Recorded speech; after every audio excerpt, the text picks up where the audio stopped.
Galera, finalmente vamos conversar sobre o nosso último autor dessa aula comprida, ok? O Charles de Montesquieu. Eu deixei ele um pouquinho fora da sequência para colocar os vídeos dos contratualistas todos juntos, tá? Ele tá antes do Rousseau, temporalmente falando, fui dar uma colinha ali, tá? Mas ele tem um pensamento um pouco diferente, ele está preocupado mais com a questão estrutural do Estado nas suas propostas de pensamento político, tá? Por isso que a frase principal dele é isso aqui, ó. É o cara responsável por projetar, por idealizar a divisão dos poderes, tudo bem? Muito importante lembrar disso. Ele está contribuindo, mais ou menos na linha do Maquiavel, para o afastamento da religião das questões políticas. E ele está propondo a substituição do vazio deixado pela saída da religião.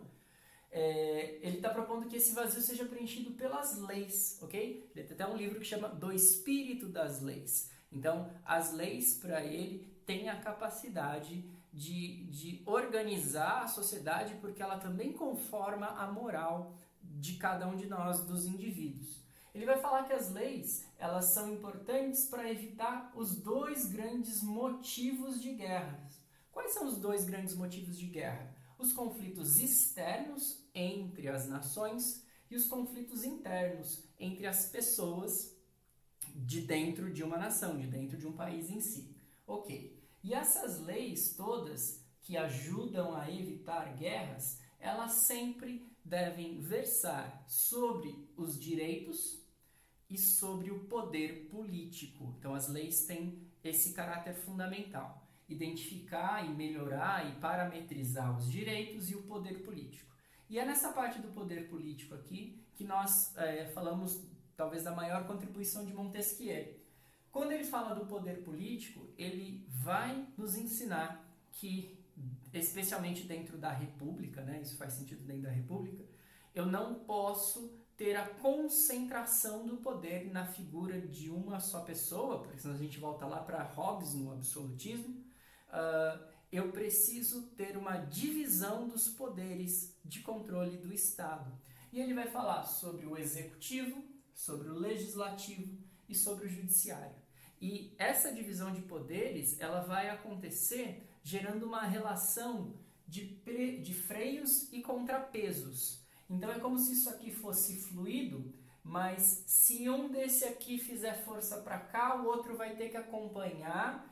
E se ele não quiser, se ele achar que o movimento desse poder aqui está errado, ele pode conseguir frear e assim sucessivamente, né? Eu tenho como se fosse uma engrenagem que fala da relação entre esses três poderes.